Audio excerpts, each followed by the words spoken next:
ఇప్పటికే పీకల్లోతో ఆర్థిక కష్టాల్లో ఉంది పాకిస్తాన్. వారి దేశంలో ధరలు ఆకాశాన్నంటాయి. నిరుద్యోగం రాజ్యమేలుతోంది. చైనా ఐఎంఎఫ్ దయతలిస్తే గానీ దేశ ఆర్థిక వ్యవస్థ నడవని పరిస్థితి. ఈ పరిస్థితులను చక్కదిద్దుకోవడంపై దృష్టి పెట్టని పాక్ పాలకులు పహల్గాం ఉగ్రవాద దాడికి కుట్ర పన్నారు.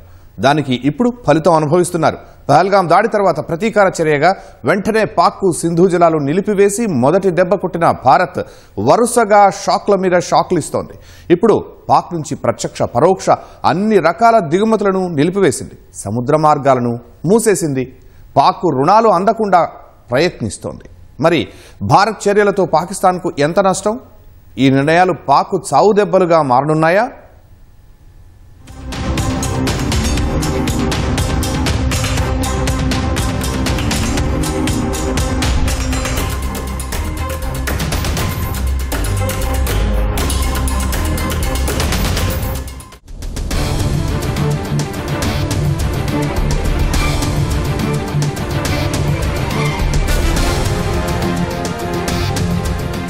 పాపపు పనులు చేస్తే ఫలితం ఎలా ఉంటుందో పాకిస్తాన్కు తెలిసొస్తుంది.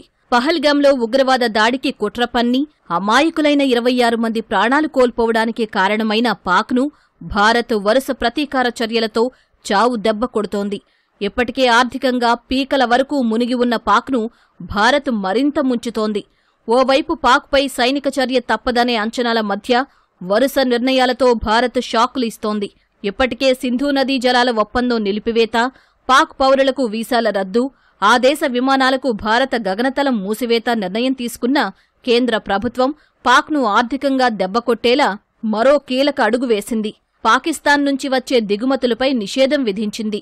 దేశ భద్రత, ప్రజా విధానాల ప్రయోజనాల దృష్ట్యా ఈ నిర్ణయం తీసుకున్నట్లు తెలిపింది. పాకిస్తాన్ నుంచి రవాణా అయ్యే అన్ని ఉత్పత్తులకు ఈ నిషేధం వర్తిస్తుందని స్పష్టం చేసింది. శనివారం నుంచి ఈ నిర్ణయం అమల్లోకి రాగా తదుపరి ఉత్తర్వులు వచ్చే వరకు ఈ ఆంక్షలు కొనసాగుతాయి.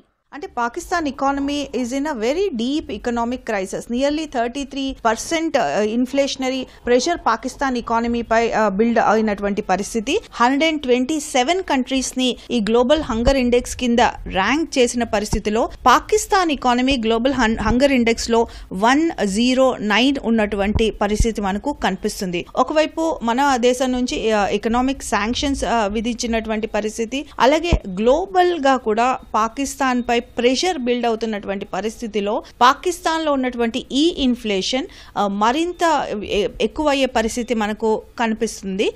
దీంతో పాటు మరింత హంగర్ ఇండెక్స్ కూడా పాకిస్తాన్ ఈ సంవత్సరం ఉన్నటువంటి ర్యాంకింగ్స్ లో పెరిగే అవకాశం మనకు కనిపిస్తుంది. పాకిస్తాన్ను ఆర్థికంగా దెబ్బతీసే మరో కీలక నిర్ణయం కూడా తీసుకుంది భారత్. పాక్తో సముద్ర రవాణా మార్గాలు భారత్ మూసివేసింది. ఆ దేశ జెండాతో ఉన్న ఓడలు భారత పోర్టుల్లోకి రాకుండా కేంద్రం నిషేధం విధించింది. మర్చెంట్ షిప్పింగ్ చట్టం 1958లోని సెక్షన్ 411 ప్రకారం ఈ నిర్ణయం తీసుకుంది. ఈ ఆంక్షలు శనివారం నుంచి అమల్లోకొచ్చాయి. అటు భారత ఓడలు కూడా పాక్లోకి వెళ్లకుండా కేంద్రం నిషేధం విధించింది. పాక్కు పార్సిల్ సర్వీసులను కూడా కేంద్ర ప్రభుత్వం నిలిపివేసింది. పొరుగుదేశానికి వాయు, రోడ్డు మార్గాల ద్వారా మెయిల్ పార్సెల్ సేవలను నిలిపివేసినట్లు తెలిపింది. పాకిస్తాన్ ముష్కరులు, ఉగ్రవాదులు ఒక్కసారిగా భారత్ పర్యటనలపైన దాడి చేసి మారణహోమం సృష్టించడంతో వాటిపైన బుద్ధి చెప్పే విధంగా చర్యలకు ఉపక్రమించింది. దౌత్య సంబంధాలు నిలిపివేత, వ్యాపార వాణిజ్యాలన్నీ కూడా నిలిపివేస్తున్నట్టుగా ప్రకటించడం జరిగింది. భారత్ నుంచి పాకిస్తాన్ ఒక స్ట్రాటజిక్ పార్ట్నర్. మిగతా ఉన్నటువంటి సౌత్ ఏషియన్ కంట్రీస్ అన్నిటికీ కూడా భారత్ ఒక ప్రముఖమైన వాణిజ్య వ్యాపార కేంద్రంగా ఉపయోగపడింది. దీని ద్వారా ఇవాళ స్మాల్ స్కేల్ ఇండస్ట్రీస్ ఏవైతున్నాయో పాకిస్తాన్ లో చాలా ఇబ్బందులకు గురి కావచ్చు. ముఖ్యంగా లాహోర్, ఫరీదాబాద్, ముల్తాన్ వంటి నగరాలలో పెద్ద ఎత్తున నష్టం జరిగే అవకాశం ఉంటుంది. అదేవిధంగా లాజిస్టిక్స్ అండ్ షిప్పింగ్ లో కూడా భారత్ కఠినమైనటువంటి చర్యలు చేపట్టడంతో వాటికి కూడా చాలా డిలేస్ అవ్వడానికి ఆస్కారం ఉంది. అంటే ఏదైతే గూడ్స్ గానీ మనకు శ్రీలంక నుంచి గానీ, బంగ్లాదేశ్ నుంచి గానీ, సౌత్ ఈస్ట్ ఏషియన్ నుంచి రావచ్చేవన్నీ కూడా త్రూ ఇండియన్ మార్కెట్ రాబోతాయి. కాబట్టి అవన్నీ కూడా మరింత డిలే అవ్వడానికి ఆస్కారం ఉంటుంది. దిగుమతుల నిలిపివేత, పాక్ నౌకలపై నిషేధం, పార్సిల్ సర్వీసులను ఆపడం పాక్కు దెబ్బే. భారత్ పాక్ మధ్య వాణిజ్యం అటారీ, వాఘా రవాణా మార్గం ద్వారా మాత్రమే సాగుతుంది. ఇప్పటికే దాన్ని మూసివేశారు. 2019లో పుల్వామా దాడి తర్వాత పాక్ నుంచి భారత్ దిగుమతులను గణనీయంగా తగ్గించుకుంది. పాక్ ఉత్పత్తులపై కేంద్రం 200% సుంకం విధించింది. కొన్ని రకాల ఫార్మా ఉత్పత్తులు, పండ్లు, నూనె గింజలు వంటి కొన్ని వస్తువులనే దిగుమతి చేసుకుంటున్నాం. పాక్ నుంచి భారత్కు దిగుమతుల విలువ తక్కువే. 2024-25 ఆర్థిక సంవత్సరంలో భారత్ నుంచి పాక్కు $447.65 మిలియన్ వస్తువులు ఎగుమతి కాగా అక్కడి నుంచి $0.42 మిలియన్ వస్తువులనే దిగుమతి చేసుకున్నాం. ప్రపంచవ్యాప్తంగా భారత్ జరుపుతున్న వర్తకంలో ఇది 0.1% మాత్రమే. అయితే విలువ పరంగా పాక్ నుంచి దిగుమతులు తక్కువే అయినా అక్కడ పలు పరిశ్రమలు భారత్కు చేసే ఎగుమతులపైనే ఆర్థికంగా ఆధారపడి ఉన్నాయి. ఆర్గానిక్ కెమికల్స్, ప్లాస్టిక్, విలువైన లోహ సమ్మేళనాలు, మినరల్ ఫ్యూయల్స్, నూనె ఉత్పత్తులు, కొన్ని రకాల పిండి పదార్థాలు, ఎంజైమ్స్, వర్ణ ద్రవ్యాలు, మసాలా దినుసులు పాక్ నుంచి దిగుమతి చేసుకునే వస్తువుల్లో ఉన్నాయి. ఇప్పుడు భారత్ వాటి దిగుమతులపై నిషేధం విధించడంతో ఆయా రంగాల పరిశ్రమలు దెబ్బతిననున్నాయి. ఆయా పరిశ్రమల కార్మికుల ఉపాధిపై ప్రతికూల ప్రభావం పడనుంది.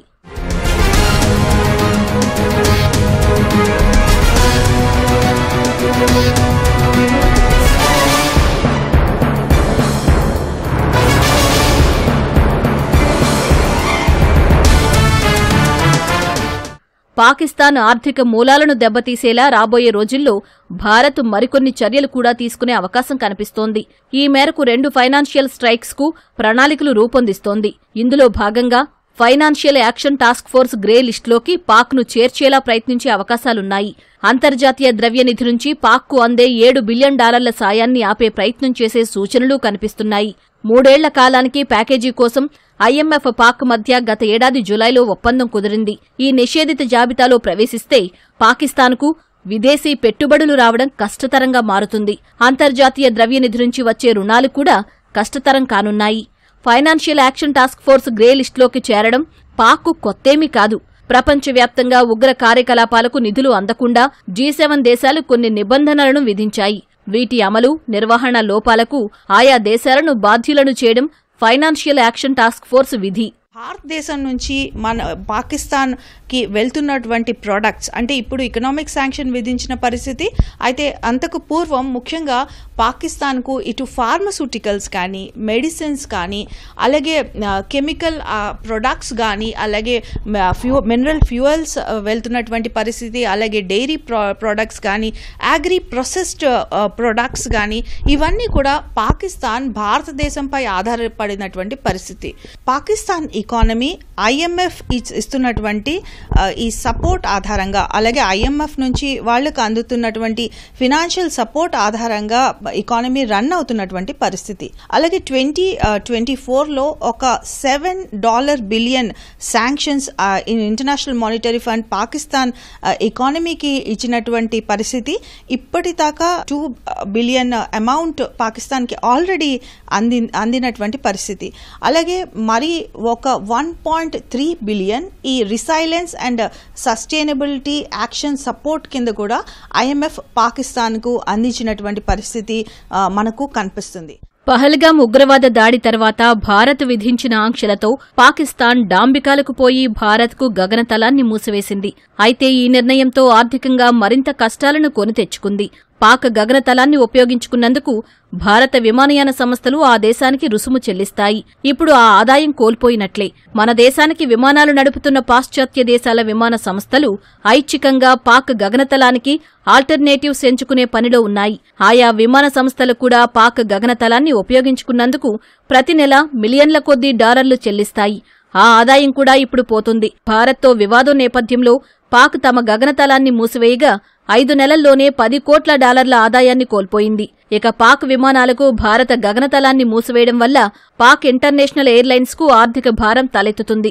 పాక్ విమానాలు చుట్టూ తిరిగి అదనపు సమయం ప్రయాణించాల్సి రావడం వల్ల ఆ మేరకు ఖర్చులు కూడా పెరుగుతున్నాయి.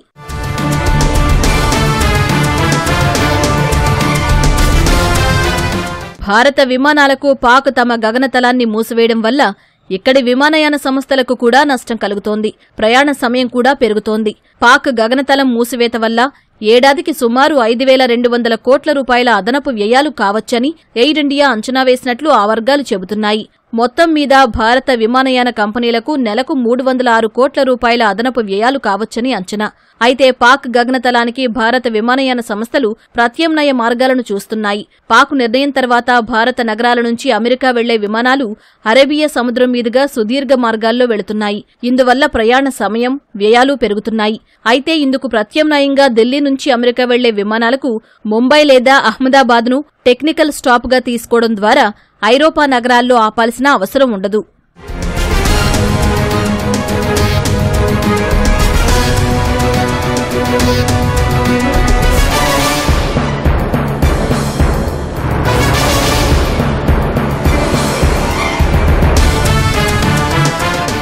పాకిస్తాన్ ఇప్పటికే పీకల్లోతు కష్టాల్లో ఉంది.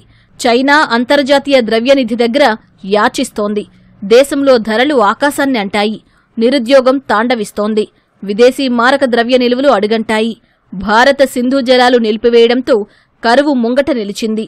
వీటిని చక్కదిద్దే పనిచేయకుండా పహల్గామ్ ఉగ్రదాడికి కుట్ర పన్నింది. దీనికి ప్రతీకారంగా భారత్ తీసుకుంటున్న చర్యలతో పాక్ ఆర్థికంగా మరింత మునిగిపోయే ప్రమాదం కనిపిస్తోంది. పాకిస్తాన్కు అండగా ఉన్న చైనా ట్రంప్ టారిఫ్ల నిర్ణయంతో భారత్కు దగ్గరయ్యే ప్రయత్నం చేస్తోంది. అందువల్ల రాబోయే రోజుల్లో పాక్కు చైనా సాయం చెయ్యకపోవచ్చు. అంతర్జాతీయ ద్రవ్యనిధి నుంచి అందే నిధులను భారత్ ఆపివేయిస్తే ఇక పాకిస్తాన్కు ఆర్థిక సాయం అందే దారులన్నీ మూసుకుపోయినట్లే. ప్రస్తుత పరిస్థితులను పరిశీలిస్తే రాబోయే రోజుల్లో పాకిస్తాన్ ఆర్థికంగా ఘోరంగా దివాళా తీసే పరిస్థితులే ఎక్కువగా కనిపిస్తున్నాయి.